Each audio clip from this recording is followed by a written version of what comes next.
fait était merveilleux. Il nous a mis en premier. Alors que nous ne méritions rien, il envoya son Fils parmi ses ennemis mourir pour eux afin de les réconcilier avec lui. Jésus nous a mis en premier. Jésus a dit, les autres d'abord. Et grâce à cette attitude, nous pouvons aujourd'hui entretenir une relation grandissante avec Dieu et appartenir à sa famille.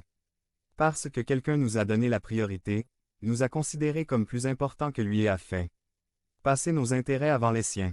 Grâce à son œuvre, nous avons aujourd'hui le pouvoir de sacrifier notre égoïsme et notre fierté et de considérer les autres comme plus importants et leurs intérêts comme prioritaires dans nos relations. Nous pouvons donner la priorité aux autres, parce que Jésus nous a mis en premier. Devenez membre de la chaîne et AIDEZNOUS à propager la parole de Dieu dans le monde entier. Samedi 16 mars 2024 P4 Encourageons-nous, frères, à appliquer cette vérité à nos relations familiales et dans l'Église.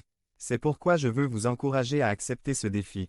Pensez à tous les membres de votre famille ou de votre Église ces derniers temps, avec qui avez-vous eu des difficultés à établir des relations, qui dans votre famille ou votre Église n'avez-vous pas donné la priorité? Qui n'avez-vous pas traité comme plus important que vous et n'avez-vous pas veillé à leurs intérêts? Y avez-vous déjà pensé? Peut-être que c'est votre conjoint, un de vos enfants, vos parents, un de vos frères et sœurs, un conjoint, un voisin, je ne sais pas. Mais le défi est que cette semaine, de manière intentionnelle, faites en sorte que vos paroles et vos actions suivent l'attitude du Christ. Peut-être que cette semaine deviendra un mois, le mois des années et puis toute une vie vécue selon l'attitude du Christ pour la gloire de Dieu. Devenez membre de la chaîne et AIDEZNOUS à propager la parole de Dieu dans le monde entier. Samedi 16 mars 2024 P5 Où es-tu Seigneur?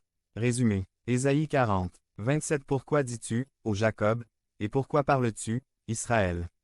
Ma voix est cachée devant l'Éternel, et mon jugement s'est éloigné de mon Dieu. Cela nous rappelle le passage biblique de l'occasion où Jésus a été perdu. Nous savons qu'en réalité il n'a pas été perdu mais qu'il l'est. Par Ricardo Rodriguez Où es-tu Seigneur? 11-07-20-07 Nissa, or Ricardo Rodriguez. pasteur-barr@yahoo.com Isa 40. 27 Pourquoi dis-tu, ô Jacob, et pourquoi parles-tu, ô Israël? Ma voix est cachée devant l'Éternel, et mon jugement est-il décédé de mon Dieu? Cela nous rappelle le passage biblique de l'occasion où Jésus a été perdu. Nous savons qu'en réalité il n'était pas perdu mais qu'il était engagé dans les occupations qu'il devait exercer. Marie, la mère de Jésus, était inquiète et Joseph en même temps commença à chercher Jésus et, n'étant pas parmi ses parents, ils retournèrent au temple où ils avaient été.